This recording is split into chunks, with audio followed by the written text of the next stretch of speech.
আমার আপন বড় মামার মেয়ে, আমার মামাতো বোন, আমার ৩ বছরের সাজানো সংসারটাকে ভেঙে দিল। আমার জায়গাটা নিয়ে নিল। আমার স্বামীকে আমার কাছ থেকে কেড়ে নিল।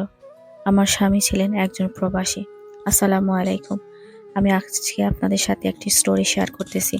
স্টোরিটা অনেক বাস্তব এবং খুবই দুঃখজনক। এরকম ঘটনা আমাদের সমাজে অহরহই হচ্ছে। তো আশা করি আপনাদের ভালো লাগবে। প্লিজ প্রথম থেকে শেষ পর্যন্ত শুনবেন। আর আমার চ্যানেলকে সাবস্ক্রাইব করবেন, আমার সাথে থাকবেন এবং শেয়ার করবেন।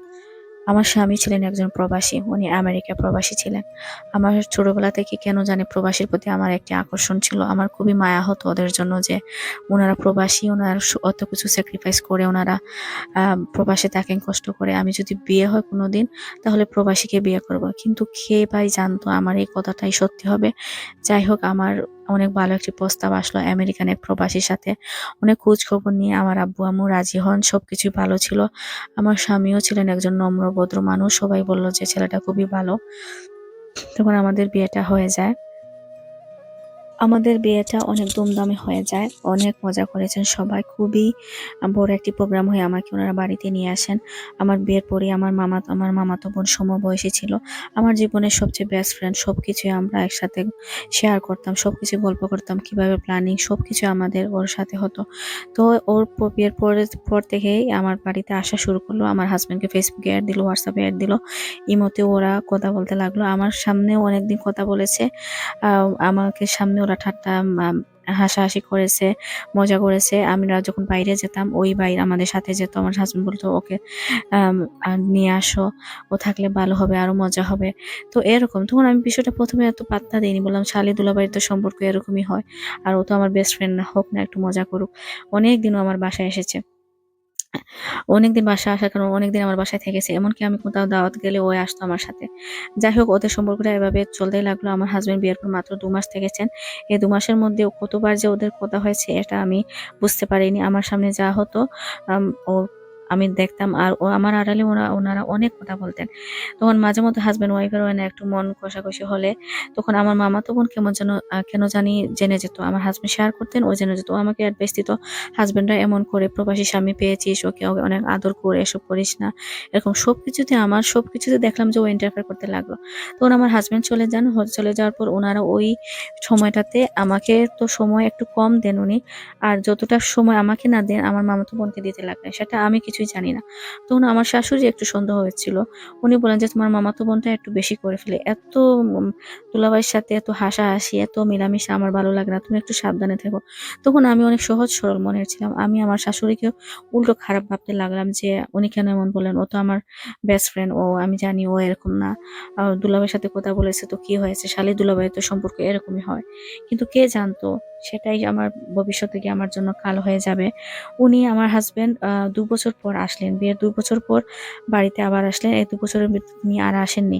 এই 2 বছরের মধ্যে ওনারা এত ঘনিষ্ঠ হয়ে গেছেন সেটা আমার কল্পনার বাইরে ছিল।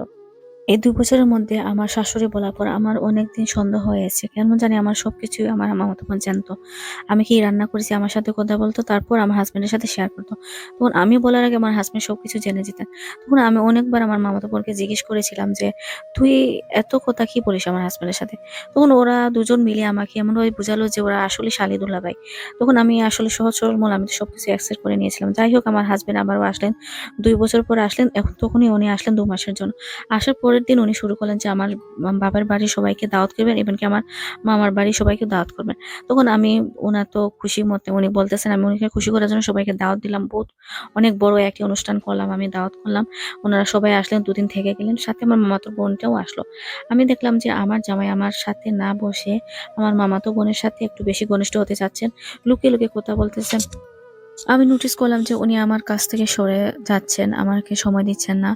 আমার যাই হোক, দাওয়াত পর ওনারা 2 দিন পর চলে গেলেন। রাতের বেলা যখন শুতাম আমার হাজবেন্ড আমাকে পাশ কাটিয়ে অন্য পাশে মোবাইল নিয়ে চ্যাটিং করতেন কার সাথে। তো আমি এই ব্যাপারটা ভালোভাবে নিচ্ছিলাম না। আমি ওনাকে জিজ্ঞেস করলাম যে আর মনে হচ্ছে আপনি আমাকে অ্যাভয়েড করতেছেন। আপনি কার সাথে এত চ্যাটিং করেন? তখন উনি রাগ করলেন যে তোমার এসব জেনে লাভটা কি? তখন বললেন যে আমি যার সাথে চ্যাটিং করি তোমার এত সমস্যা কি? তখন আমাদের মধ্যে এরকম চলতে লাগলো। উনি তো 2 মাসের জন্য এসেছেন। আমাদের যখন এই 2 বছরের মধ্যে আমার কোনো বাচ্চা হয়নি। কারণ উনি তো মাত্র 2 মাস থেকেছেন। তখন আমার এখন একটু ইচ্ছা ছিল যে বাচ্চা নেব। কিন্তু উনি তো আমার কাছে কাছে আসছেনই না। উনি শুধু ফোন নিয়ে বিজি আর হাসাহাসি করতেছেন। মাঝে মধ্যে বাথরুমে যাচ্ছেন, কথা বলতেছেন। আমি সবকিছু শুনতে পারতেছি। তো এসব নিয়ে আমার হাসব্যান্ডের সাথে আমার সম্পর্কটা বা ঝগড়াঝাটি একটু বাড়তে লাগলো। আমি উনাকে প্রেশারাইজ করতে লাগলাম যে, "আপনি কার সাথে এত চ্যাটিং করেন? কি এত চ্যাটিং করে? আমাকে বললেই কি হয়?" তখন কেমন জানি আমার মামাতো বোন সবকিছু জেনে ফেলত। আমাকে ফোন দিয়ে প্রতিদিন সকালে বলত যে, "হাসব্যান্ডকে এত কন্ট্রোল করতে নেই, ওদেরকে স্পেস দিতে হয়। তাও তো আবার প্রবাসী, অনেকদিন পরে এসেছে, ওনাকে একটু এনজয় করতে দাও। তুই কেন এমন করিস? এত কন্ট্রোল করিস কেন?" আমি তখন ওকে প্রশ্ন করতাম যে, "তোর কি সমস্যা? তুই কিভাবে জানিস এসব? আমার তো হাসব্যান্ডের ওয়াইফের মধ্যে এগুলা হয়েছে। তুই কিভাবে এগুলা জানিস?" তখন আমাকে বলত যে, "দুলাভাই আমাকে বলেছে।" আমার অনেক রাগ হলো যে আমার হাসব্যান্ড ওকে সবকিছু বলে। তখন এভাবে চলার কয়েকদিন পর আমি একদিন উনার ফোনটা চেক করলাম, দেখলাম যে আসলে উনি আমার মামাতো বোনের সাথে উনার গভীর সম্পর্ক। যা টেক্সট মেসেজ উনি আমাকে দেননি, হাসব্যান্ড ওয়াইফের মধ্যে যেরকম কথা হয় উনারা সমস্ত কিছুই ফোনের মধ্যে কথা বলতেছেন, চ্যাটিং করতেছেন।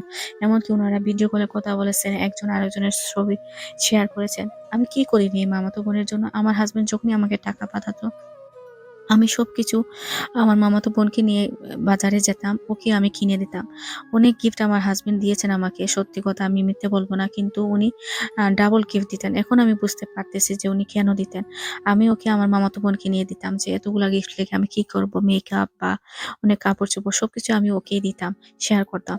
আমার এমনকি আমার শাশুড়িকে আমি নিজের মায়ের মতো যত্ন করেছি। আমার দেবর সবাইকে আমি নিজের ছোট ভাইয়ের মতো আ সম্মান করেছি। আমি ওদেরকে আদর ভালোবাসা দিয়েছি। আমার সংসারটাকে, স্বামীর সংসারটাকে আমি আপন করে নিয়েছি। কারণ আমি জানতাম যে প্রবাসীদের কষ্ট। আমার তো বিন্দুমাত্র কমতি ছিল না। এই সংসারের প্রতি আমি আমার যতটুকু দেওয়ার আমি ততটুকুই দিয়েছি। কিন্তু কেন আমার সাথে এমন হলো আমি বুঝতে পারছি না। আমি অনেক ডিপ্রেশনে চলে গেলাম। দিন, দিন ওদের মধ্যে গভীর সম্পর্ক বাড়তেই লাগলো। তখন আমি বাধ্য হয়ে আমার শাশুড়িকে গিয়ে বললাম। আমার ফ্যামিলিকেও ইনভলভ করলাম, জানালাম যে এরকম অবস্থা। তখন আমার ফ্যামিলি বলল যে, "আমরা তোর পাশে আছি।" এবং আমার শাশুড়ি বললেন যে, "তুমি ভয় পেও না, তুমি শক্ত থাকো, ধৈর্য ধরো। আমরা তোমার পাশে আছি। আমরা তোমার এটা হতে দিব না।" তখন ২ ফ্যামিলি বসে সমস্যাটা সমাধান করতে চাচ্ছিলেন। কিন্তু আমার স্বামী অনেক রাগ করলেন। উনি রাগ করে চলে গেলেন। আমাকে বললেন যে, "আপনার মেয়েকে" আমার আম্মুকে বললেন যে, "আপনার মেয়েকে আপনার বাড়িতে নিয়ে যান।" বলে উনি পরের দিন বিদেশে চলে গেলেন। যাওয়ার পর উনি তো আমার সাথে আর কনট্যাক্ট করেন না। আমি অনেক চেষ্টা করলাম যে আমার হাসব্যান্ডের সাথে কনট্যাক্ট করার জন্য, উনি কনট্যাক্ট করেন না। উনি ওনার মাকে ফোন করে বললেন যে উনি আমাকে ডিভোর্স দিয়ে দিবেন। আমার সাথে সংসার করতে চান না। আর কি এমন করেছে আমার বোন, মামাতো বোন এমন কালো জাদু করেছে যে আমার হাসব্যান্ড ওকে ছাড়া কিছু বুঝেই না। সবার সামনে উনি আমার ফ্যামিলিকে পরবর্তী ফোন দিয়ে বলেন যে উনি আমার মামাতো বোনকে ভালোবাসেন, উনি আমাকে আর সংসার করতে চান না। উনি আমাকে পরে ১ মাস পর আমাকে ডিভোর্স লেটার পাঠিয়ে দিলেন। কিন্তু আমি ৩ টা বছর জীবনের এত কষ্ট করেছি, যে মানুষটার জন্য পরক্ষণে আমাকে পর করে দিল। আমি কোনমতেই মানতে পারতেছি না যে আমার সাথে এটা হয়ে গেল। আহ আমার হাসব্যান্ড আমাকে ডিভোর্স দেওয়ার পর ৬ মাস পর আমার মামাতো বোনকে উনি ফোনে বিয়ে করলেন। বাড়িতে উঠিয়ে নিয়ে আসলেন। পরবর্তীতে উনি দেশে গেলেন। অনেক আমি শুনেছি যে সবার কাছ থেকে উনারা অনেক সুখে ছিলেন। উনাদের একটা মেয়ে হলো। ইতিমধ্যে ২ বছর পরে একটা মেয়ে হয়ে গেল। কিন্তু পরবর্তীতে উনারা সুখে শান্তিতে থাকতে পারলেন না। উনাদের মধ্যে অনেক ঝামেলা সৃষ্টি হয়েছে। উনাদের মধ্যে অনেক সন্দেহ জেগে উঠেছে। আর ইতিমধ্যে আমার মায়ের সাথে আমার মামার বাড়ির টোটালি সম্পর্ক বন্ধ হয়ে গেছে। কারণ আমার মা বলেছেন যে মেয়ের কারণে আমার মেয়ের সংসারটা ভেঙে গেছে। ওই মেয়ের বাড়িতে গিয়ে আমি কি করব? ওদের মুখটাও আমরা দেখি না। আমরা আমাদের মায়ের সাইড থেকেও একা হয়ে গেলাম। আমার হাসব্যান্ড তো কেড়ে নিল। কি এমন অপরাধ করেছিলাম বোন তোর কাছে? তুই আমার হাসব্যান্ডকেও কেড়ে নিলি। তুই যদি আমাকে বলতি আমি সবকিছু দিয়ে দিতাম। কিন্তু আমার হাসব্যান্ডটাকে তো রাখতি। আমি তো তোকে কি এমন দেইনি যে তুই আমার কাছ থেকে এটা করলি। আসলে আমি স্টোরিটা যে শেয়ার করতেছি আমার নিজের মুখ দিয়ে কথা বের হচ্ছে না। আসলে এরকম অনেক খারাপ মেয়েরা আছেন। যাই হোক উনারা সংসার করলেন, লোকমুখে শুনেছি যে উনারা শান্তি নেই। উনাদের সংসারটাও ভাঙ্গা, ভাঙ্গা অবস্থা। আল্লাহ তো একজন উপরে আছেন। উনি সবার বিচার একদিন করবেনই। কর্মের ফল অনেকেই দুনিয়াতে পেয়ে যায়। তো এখানেই স্টোরিটা শেষ হচ্ছে।